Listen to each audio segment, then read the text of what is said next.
اللہ تعالیٰ فرماتے ہیں وَلَا تُؤْتُوا السُّفَهَاءَ أَمْوَالَكُمْ، جو کم تجربے کار لوگ ہیں ان کو ان کا مال مت پکڑاؤ. ان میں عورتیں بھی داخل ہیں، مت پکڑاؤ.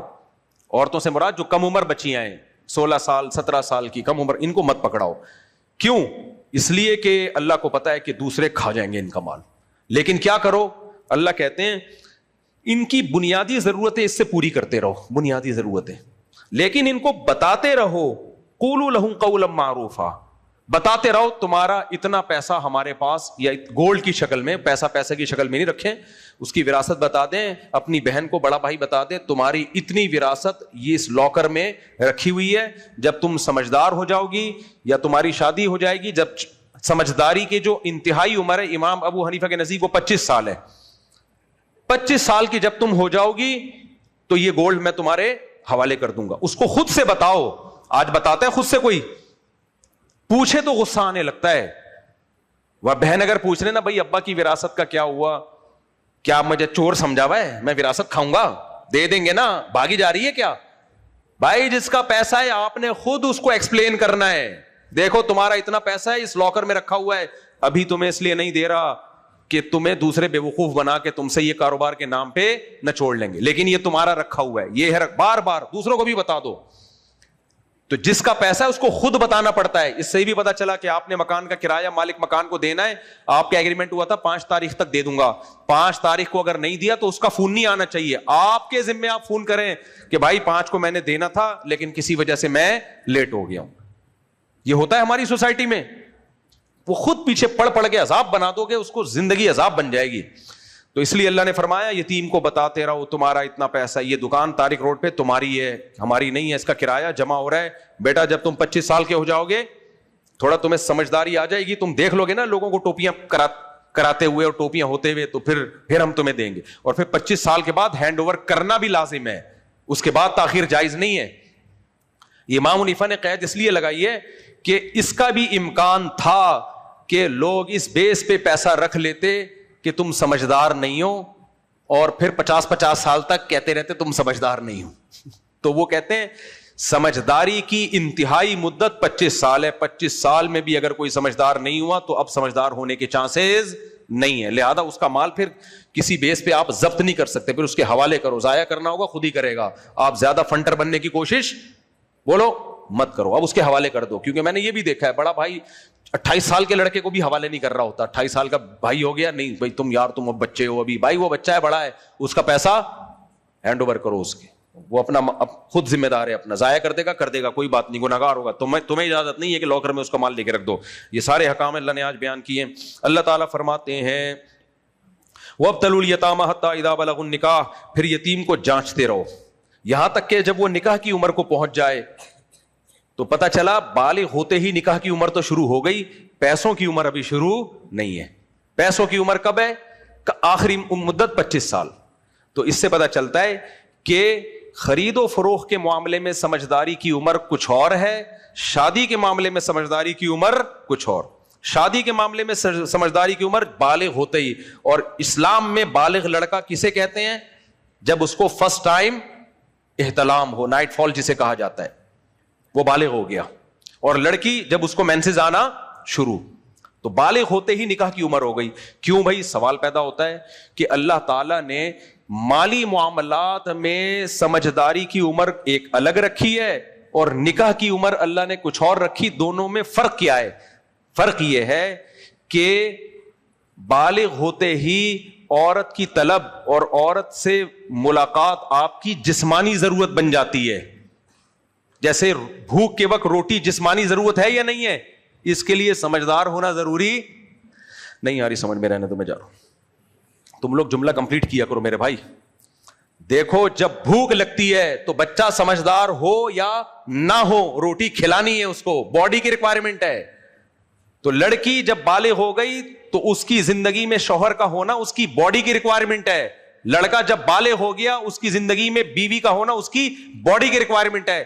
اسلام چونکہ دین فطرت ہے، قرآن دین فطرت ہے، اس لیے قرآن نے لڑکا اور لڑکی کی بلوغت کی عمر کو نکاح کی عمر قرار دیا ہے.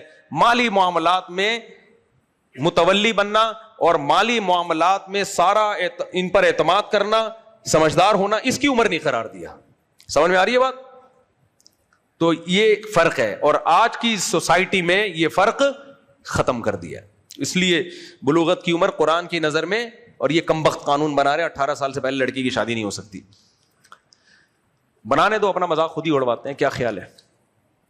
اچھا میرے بھائی, ہم نے تو 2 بھانجیوں کی شادی 13 سال میں کی, اپنی بیٹی کی شادی 13 سال میں کی, ایک بیٹی کی شادی 16 سال میں کی. کھلے عام کہہ رہا ہوں, جس نے کیس کرنا ہے کر کے مجھے جیل میں بھجوا دے, میرے لیے بڑی خوشی کا دن ہوگا جس دن جیل جاؤں گا. اس کے بعد آ کے پھر یہی کام کروں گا, لوگوں کو یہ ترغیب دوں گا. ہماری بات. اور اللہ کا شکر ہے جن بچیوں کی ہم نے شادی کی 5-6 سال ہو گئے, ان کی شادیوں کو خوش ہیں وہ. اگر میں ان کی شادی ڈیلے کرتا, اچھا رشتہ ہاتھ سے نکل جاتا. رشتے تلاش کرتے رہو بیٹھ کے, تو اللہ نے اچھے رشتے دے دیے. اللہ اچھا ہی رکھے, ایسا نہ ہو کہ یہ بیان سن کے گندے ہو جائیں وہ. اچھا ہی رکھے, اللہ ان کو خوشی رکھے اپنے گھر میں, اور آپ لوگوں کی نظر بد سے اللہ تعالیٰ بچائے. آپ لوگ کی نہیں, مذاق سے کہہ رہا ہوں, آپ کیوں نظر بد سے بتاؤ.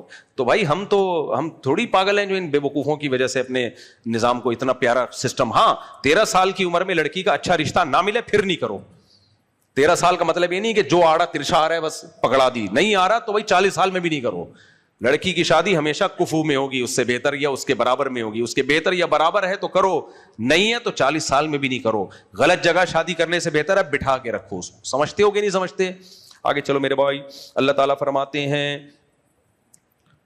کہ فَإِذَا دَفَعْتُمْ إِلَيْهِمْ أَمْوَالَهُمْ فَاشْهِدُوا عَلَيْهِمْ. جب لڑکا سمجھدار ہو جائے نا, اب تم اس کی وراثت اس کے حوالے کر رہے ہو, لڑکا ہو یا لڑکی جو بھی ہو, تو گواہ بھی بنا لو, تاکہ کل کوئی تمہارے اوپر انگلی نہ اٹھائے کہ یہ بھائی وراثت کھا گیا ہے, یہ چاچا وراثت کھا گیا ہے.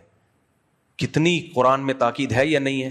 اللہ کہہ رہے ہیں گواہ بھی بنا دو. بھائی دیکھو کلیئر, اس کا 1 روپیہ میں نے نہیں کھایا. آج کوئی گواہ بنا رہا ہے؟ کچھ بھی نہیں. ہمارے پاس جو سوالات آ رہے ہیں نا لوگوں کے مسائل, 1980 میں ابا کا انتقال ہوا تھا, پر پوتوں میں وراثت تقسیم ہو رہی ہے, کون کھاتا رہا اس دوران, کہاں گئی, کوئی پوچھنے والا نہیں ہے. اور یہ ان لوگوں کی ہے جو تہجد گزار ہیں, ماشاءاللہ. صلو علی الحبیب. آگے اللہ تعالیٰ فرماتے ہیں عربوں میں عورت کو وراثت میں کوئی حصہ ہی نہیں تھا, تو اللہ نے اس حکم کو منسوخ کیا. فرمایا للرجال نصیب مما ترک الوالدان والاقربون, والدین اور رشتہ دار جو کچھ چھوڑ کر جائیں گے مردوں کو بھی حصہ ملے گا. وللنساء نصیب مما ترک الوالدان والاقربون, اور رشتہ دار اور والدین جو کچھ چھوڑ کر جائیں گے عورتوں کو بھی اس میں حصہ ملے گا.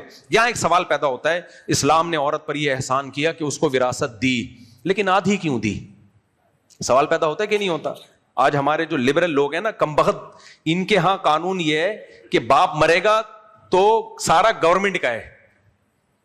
ہاں وہ وصیت کر دے بچوں کا ہے تو پھر ٹھیک ہے. اسلام میں کیا ہے, باپ مرے گا گورنمنٹ کا نہیں ہے.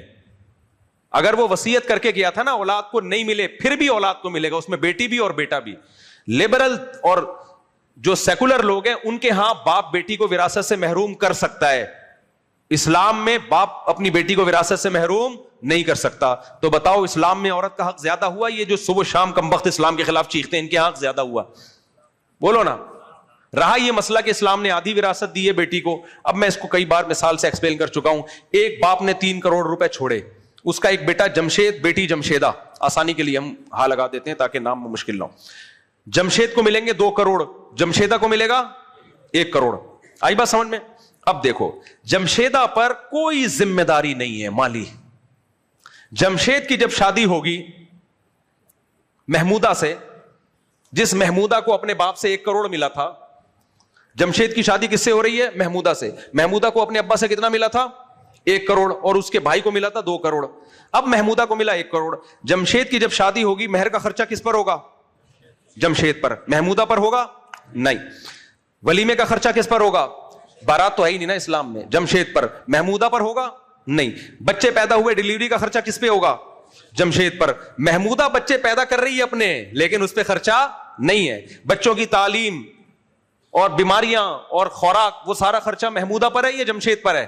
جمشید پر.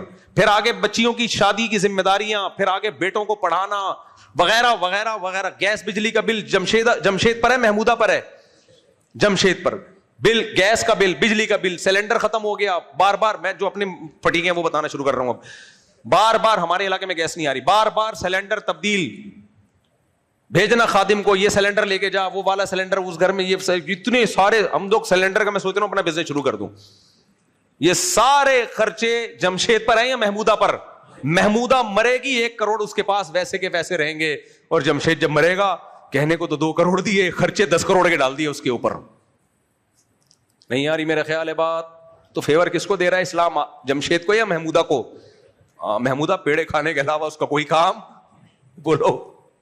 اب تو وہ ایک کام پہلے محمودہ کا ہوا کرتا تھا, بچے پیدا کرنا, اب تو وہ بھی ایک آدھ بچے کے بعد وہ بھی ختم. ایک ہوتا تھا کام, وہ بھی ختم ہو گیا.